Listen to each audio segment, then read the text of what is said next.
a generic character and see if we can't tailor the various elements of their character and the things that they can do in a way that makes them stand out and memorable as an individual character.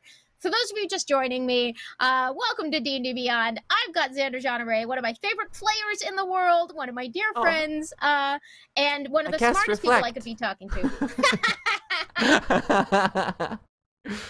Too late for counter spell, no. One of my favorite people to talk to, here to talk all about this topic with me, and I have pulled up, there are these wonderful, for folks who might not be aware, Wizards of the Coast actually has a bunch of pre-generated characters with different specialties that you can just grab from the website when you need them. And I've done this before with friends where it's sort of like, we do not have time to walk through making a character, so I'm just going to give you the level 3 fighter right now. Let's go. And they have them broken down by type and level 1 through 10, and they're good to go. And so I put one of them into D&D Beyond. So I have our Dwarf Cleric 6 up in D&D Beyond, which I have made pretty much match. This is just a life domain hill dwarf. She is ready to go, but right now, we don't have much of a sense of who she is. We do know she is a life domain cleric. She is a guild artisan. She's a jeweler's guild member. And she has, you know, her warhammer. She's got a crossbow. She's got her spells picked out. But what I'd like to do... One of the things that popped into my mind right away when you said that we were going to tailor them was, what if this is like a tailor? Like a DIY cleric girl, and she has made her own warhammer and made her own crossbow, and her spells are like either crocheting or like mod podging something. The crafting cleric is a go. Yes, absolutely. She'll use those jeweler's tools to bedazzle essentially anything that she might need. Which, for the record, we're on a roll. You pick a theme and it just does itself. So I'm going to start by adding just into the notes for our own sake, just popping it into other crafting cleric. Because now we have that on our sheet forever. But what I'm excited about is that we can start to change any other descriptions that we want. So let's see. What would be what is her version of Guiding Bolt? So obviously Guiding Bolt, a standard description for Guiding Bolt is a flash of light streaks toward a creature of your choice within range. Make a ranged spell attack against the target. On a hit, the target takes 46 radiant damage, and the next attack roll made against this target before the end of your next turn has advantage, thanks to the mystical dim light glittering on the target until then. So, what is our girl's Guiding Bolt? What does it look like?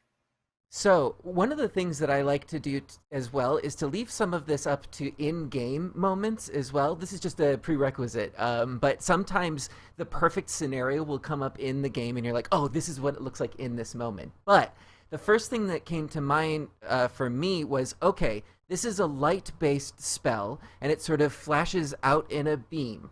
What in the theme of crafting or DIY could do something similar? My mind, it went straight to, okay, she has jewels, jeweler, maybe it's refracting the light in a way. She has a ring, or she has something on her scarf that creates like a beam of light that'll go out towards an enemy and do this effect. So it's including the jeweler's tool, the DIY, and then light damage. Yes, we need like fantasy laser pointer, but I need it would be in our terms, like, let's see, because one thing we can do, and you don't have to do this, and you might want to talk to your party so that you don't all end up confusing each other, but you can actually rename Guiding Bolt. I didn't know that. So I also am recently learning about the many cool things that you can do on the character sheet, which is definitely not part of why we're doing this stream, because I'm excited to play with them. But it's always evolving. So in our sense, we know that a beam reflects from her ring.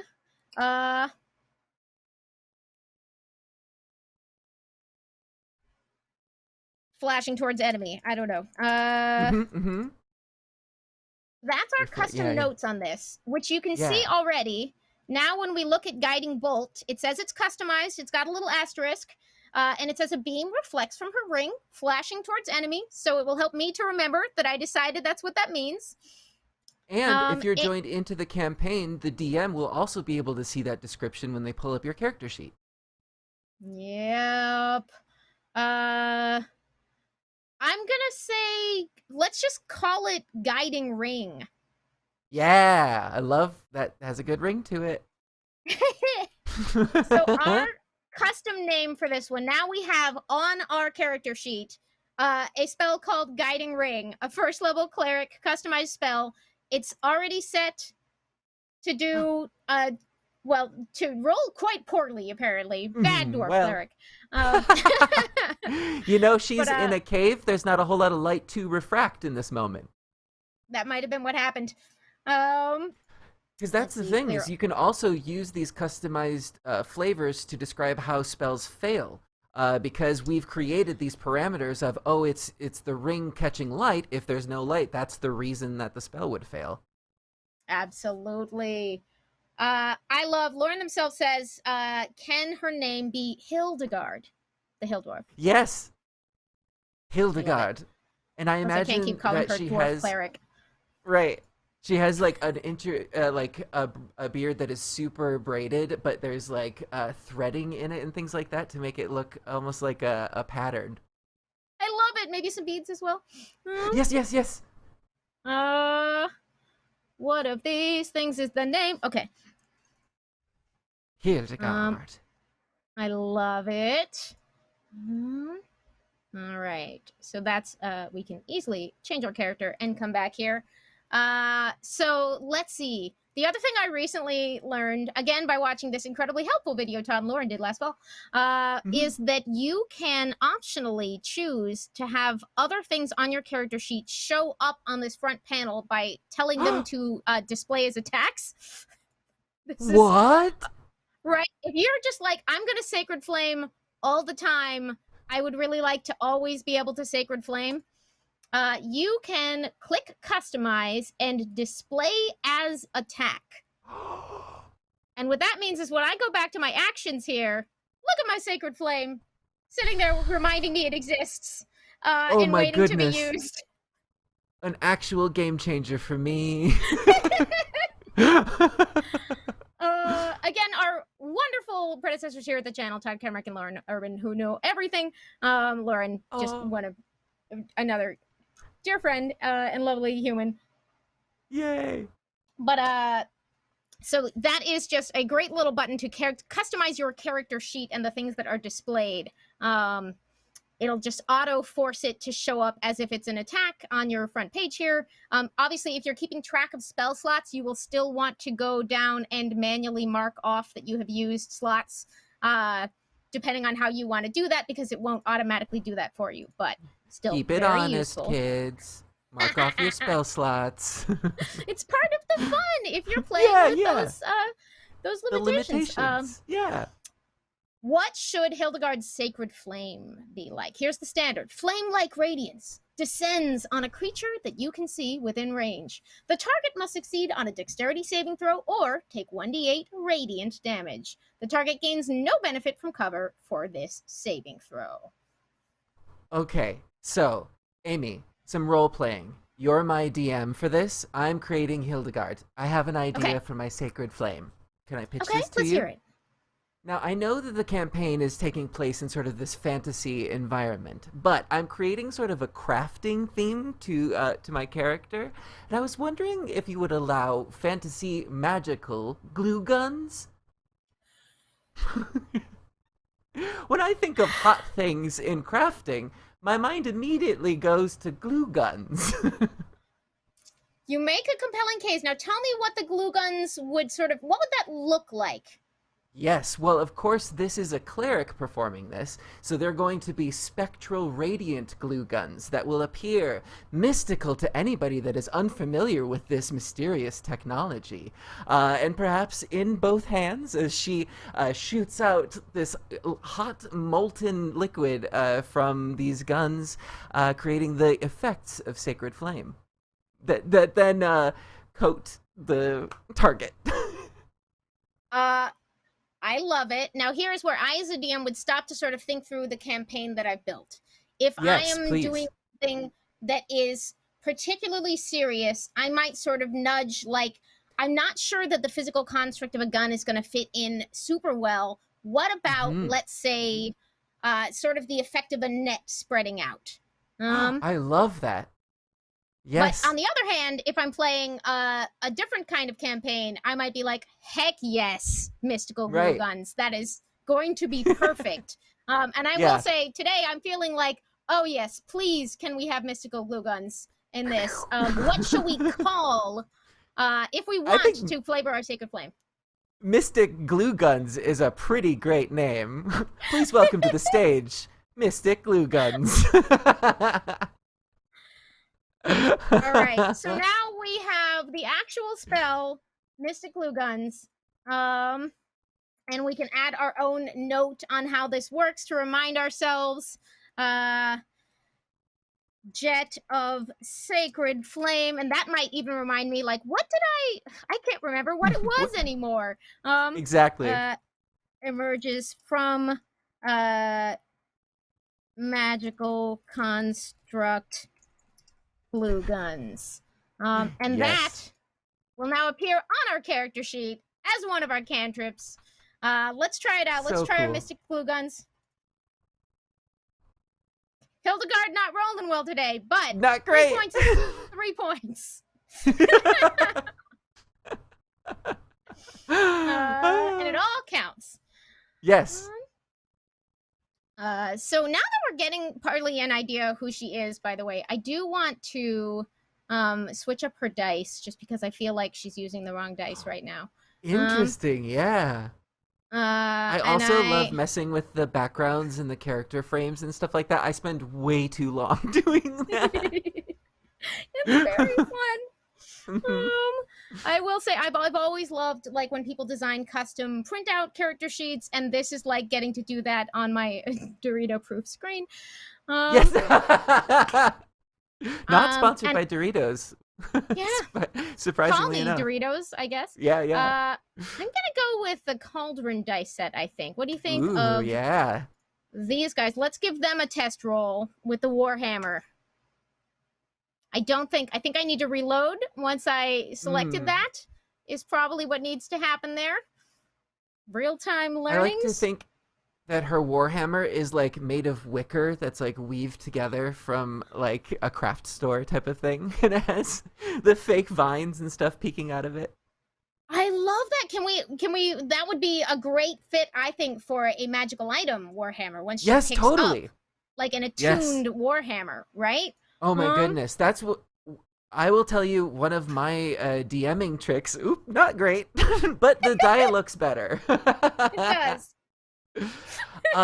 One of my favorite things to do, especially if I'm running a one-shot, is to give every character a magical item with a caveat that they have to have in their mind, how did the character receive this magical item? And the first time that you use it, I, as a DM, will call you out on it, and you have to tell the party in a flashback. And it creates so much backstory right away. Of like, okay, you have this sword +1. Where did you find it? How did you get it? When you're using it in this moment. That's a great tip. Because it, of course, the other thing, for those of you who might be dipping your toes into DMing, the other thing that Xander's just done with that tip is if his players, if they are less experienced or reluctant role players, this would work with anyone of any experience level, but if they happen to be folks who are not as practiced with, like, tell me an important story from your past off the top of your head that will instantly endear you to every other player at the table and establish your personality. That's a lot of pressure. But if you've had a chance to be like, oh, answering that question for yourself of where you got it will help you start to realize, oh, maybe I spent some time in a fishing village and I learned to sew Totally. nets. And that's And why I have this skill. And it's a yep. guide for you that prepares you, and then you get to show that off at the table in a way that helps build those skills. Yes, and one of the things that I love is with your physical equipment or those backstories, it could either be complementary to your theme or contrasting to it. You have you have a dichotomy going on with this character, and it's so interesting. Like, I'm a fire-based character, but I have this ice sword. How did I get this, and why do I use it? You know? That would be great because you could also then decide what's your attitude towards it. Do you hate that it's Oh messing up your yeah. whole fire thing? Do you hate your fire Mm. thing and love the sword and wish you could change to be an Yes. ice person? Oh my goodness. It's just a banquet of character opportunities. So let's see. A lot of the things on this page we could, if we want, start to flavor. So for Hmm. instance, we could add a custom skill. We could, if we want. What? It's so fun. You can do what? I can add a custom skill that in this case, for instance, we know we have, whoops, it's up there. Okay. We're going to edit our custom skill. Our custom skill could be our bedazzling or our jeweler's tools, right? Yes. Yeah. Like what's it called? Jeweler check. Yeah, I'm not actually sure what the verb form of working with jewelry is, but Maybe we could customize this to be an appraisal check. She works with crafts and she has a good eye for gemstones and things like that, and it doesn't really fall into under like perception, but or crafting or anything like that, but she could have an appraisal check. absolutely. What stat would we draw on for that? Intelligence? Wisdom? Intelligence. Yeah. Yeah. Either one, It's whatever she. Oh, essentially she's a like cleric.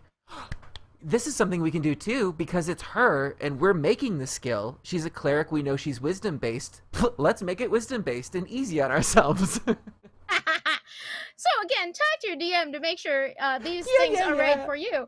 But the other thing is you can select, you can talk to them and work out, is she proficient, half proficient? She can have expertise, depending on what you find is reasonable for the balance and for your campaign. It could just be the flavor for an existing check that she has. This could draw on her insight because if you know whether what you're bringing her is fake or real, I don't know, maybe that plays in somehow to her being able to tell what she's looking at. Totally.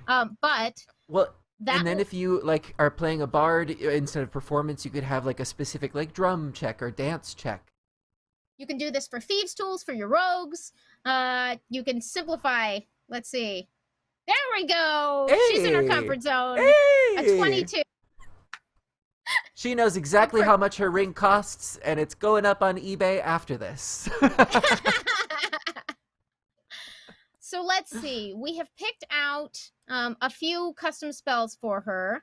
The Warhammer. Let's see. We can go ahead and customize. Wicker Warhammer. Mm-hmm. Wait, can it be the Wicker Warhammer? It just sounds fun. Is it all one word? Which ones are capitalized? That's we'll have fun with it. Oh, it looks so cute. I don't know why, Yay! but just the fact that there's a little carriage return between Wicker Yeah, Warhammer. yeah. So clearly the campaign we're building is leaning a little goofy, but I love it very much. One of the things that, so if I'm making this character and I see that it's going a little goofier, I will tend to impose more limitations on it. So in this instance, the Wicker Hammer, I would say this is fun to have, but it's flammable. That's sort of the concession that I'll give you. Like, it's super weak to any fire or anything like that. Yeah. And you know what we can do? Weak to fire. We can add it into the notes right here. And now Boom. it's martial, versatile, and we know that it's weak to fire. So that the Yay. next time our DM comes at us with that one, Yeah. we can react appropriately. She's coming together. I love her very much. Right? This is how you get let's attached see. to characters.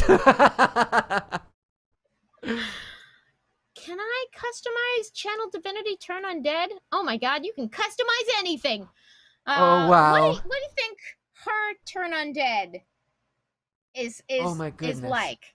So here's the standard. As an Okay. action, you present your holy symbol and speak a prayer censuring the undead. Each undead that can see or hear you within 30 feet of you must make a wisdom saving throw. If the creature fails its saving throw, it is turned for 1 minute or until it takes any damage. And turned creatures try to get away from you is the second half. Yes. Short version there. So you present your holy symbol. I feel like presenting a holy symbol ties in really nicely to our Yep. crafter cleric, you know? So what would you say? How would this look? In my mind, Hildegard pulls out her holy symbol of 2 knitting needles, and she begins to weave together a tapestry of the life that could have been before these undead creatures. And as this brilliance flashes before them, they are stunned, and they turn away from the horrid deeds that they've committed, and are turned because of this beautiful weaving. I know So knitting and essentially weaving isn't the shame same thing. undead. Yeah. Yeah. But we don't have to rename everything. We can just leave knitting needles, weave a Guilt tapestry. portrait. Yeah, weave a guilt tapestry is what we're gonna write in here. And yes, apologies to the actual crafters, noting that weaving and knitting are completely different Completely. skills. Maybe it's a loom. Ooh, because we both love loom. I forgot. It's a classic PC adventure game, Loom. Greatest game of all time. Yes. Just saying. Ask me about loom. Oh my goodness. Ask me about Loom. Bob and Threadbare.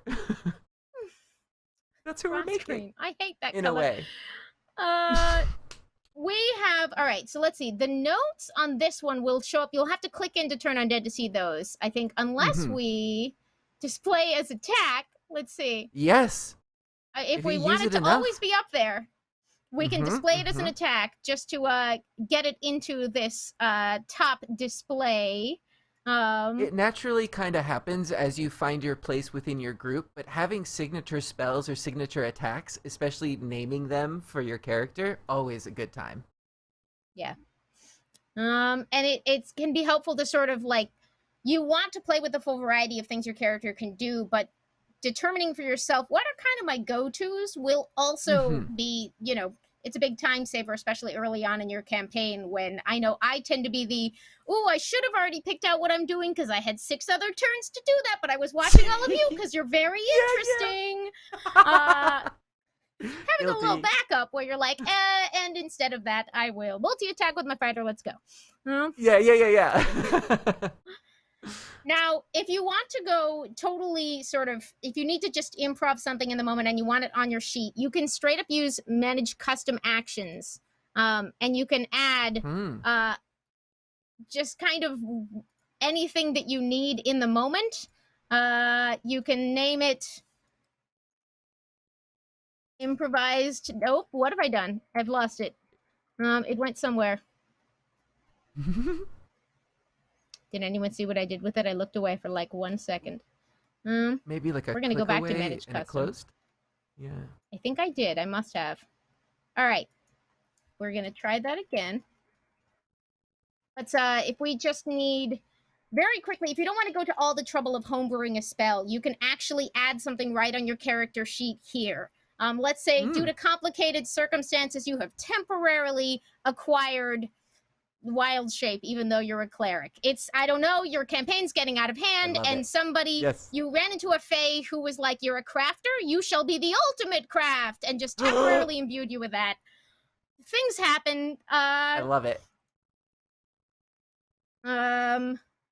There's a Coraline situation, and you become a doll. Yeah. It's we're gonna call it, you picked up temporary wild shape curse. You could go in and put some of the actual function in here, but if you just kind of need to remember that that is a thing right now, you can go ahead and just pop it up here. And if I've done it right, which I possibly haven't, let's see. Did I look up a bunch of stuff to try and then not practice it? Maybe. Sometimes it's fun to find things out live. Totally. Image custom. I've got Wild Shape Curse. I want it to display as attack. Do we have too many? I don't know if there is a limit. Oh, the limit does not exist. The limit does not exist. I'm gonna reload and see if that gets us where we want to go. Oh yeah.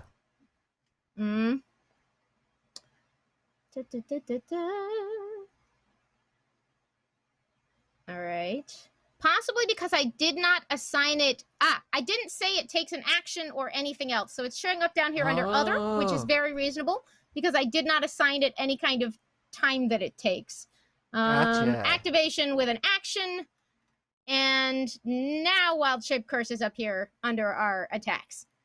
Great. Okay, and really, that's a backup plan for you to make sure that you have everything in correctly so that when you digitally click on it and roll it, everything goes as expected.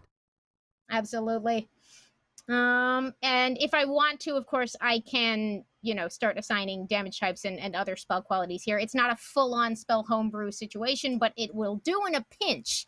If you just need to note some stuff, scribble on your character sheet, essentially. Yeah. A lot of these features are just scribble on your character sheet features. And as a scribbler myself, I appreciate them very much. And great tip from chat, actually, is that I may want to hit the lock button to lock the sidebar into position as I keep popping it in and out here. This is something else you can do. Aha! If I know I need that up as I'm mousing around. Sticky. I can put it over here. I can put it over here. I will say we haven't actually decorated yet, and that feels wrong now that we have a sense of who Hildegard is. So let's really quickly pick out some pretties for Hildegard. Yes. But again, because we customized just this little bit, going into this table, I now have a full sense of who this character is. I can now take that and sort of maybe develop a voice or mannerisms or things like that, and so it all falls into place. How about, let's see, let's pick something from Tasha's. Ooh, yeah.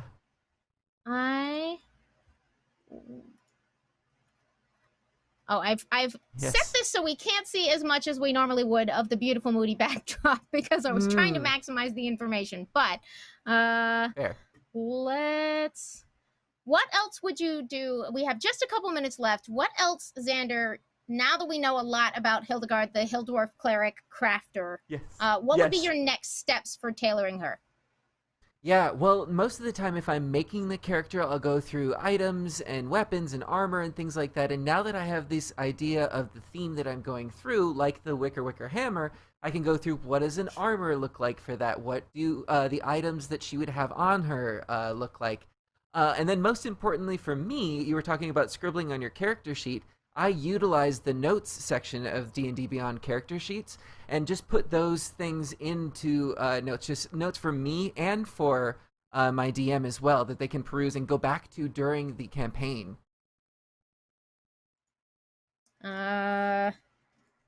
Deadly frenemy from Guild. This is, of course... they should have been best friends, but I believe this was someone who was terribly jealous of Hildegard's skills. And what should have been a close friendship became first a rivalry and then an outright feud. And it's very tragic. What is the name of our rival? Our rival? Okay. So maybe it's Slopedegard. And he is Hildegard's rival. They come from the same town. And Hildegard won in the crafting competition, and Slopedegard is not happy about it all these years later. I love it very much, and now that will stay on our sheet for our own reference. I love it so much. So don't forget you can customize most things in here. Anything else that we didn't? And I'm sure that you've talked about this before, but I know that they have the sort of when you're discerning your alignment, sort of the questions and character traits, and most of the time I sort of leave them as is, and sort of again, convert those to fit the theme that I've had. So I forget what some of them are, but like I grew up on the streets or something like that. Okay, how does that apply to the theme? Absolutely. I tend to pick them in advance, but I think it would make sense actually to go through the rest of this process. So now that we know she's a crafter, for instance, I always Hmm. want to know how things work and what makes people tick. Might be a good Perfect. fit, right? Yeah. How did you make And that that adds armor? a new dimension to her character as well that I can play with in role play. Not only is she interested in crafting, she wants to know how did that get made. Mm-hmm.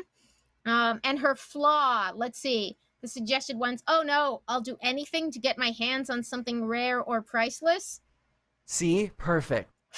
Oh, you love to have a flawed character creating those limitations. What does that look like when she gets into the face of treasure that's not to be touched, or a parchment or tapestry that is being kept as precious? Maybe this element will make her get away from herself. And it, again, there's a balance between playing with the party and against the party, but causing a little chaos is a lot of fun too. It's important to listen to your table and to sort of make sure that your choices are helping everyone have the most fun. But sometimes the relationship that you develop with the party paladin who knows that you have sticky fingers, sometimes that Yes. can be part of the fun of your Oh my particular goodness. party, is keeping each Yeah. other in check. Yep, because for my warlock cat, for instance, will anytime there's a temptation for a deal or for power, yes, I'm in, go for it. And one of the other characters has a squirt bottle, and that's how they get him to, oh, never mind, oh, no, no, no. And it's a bit now. This has been so much fun. Thank you for helping me kit out Hildegard, our dwarf cleric Yes. crafter. I love her very much. Xander, where can people find you to follow some of these adventures and to see any more of your playing and DMing and general life advice? Yes, my main hub is on Twitter at Xanderific with 2 R's and 1 F. And then I'm also streaming here on Twitch. In fact, right from this, I'm going to be jumping to my own channel with the same name. And today we're playing through the adventure of Link because we're going through the whole Zelda series. So if you want to see me struggle through that, but it's always a good time. That's coming up right after this. But my full schedule is up on my Twitter, which includes shows like Shakar and Failed Save, both utilizing the D&D system. And thank you so much for having me on. I miss you, but this was so wonderful.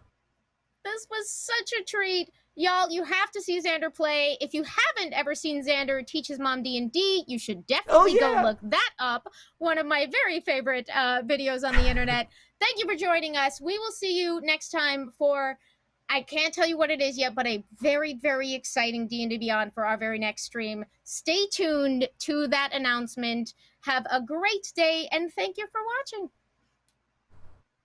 It's D&D.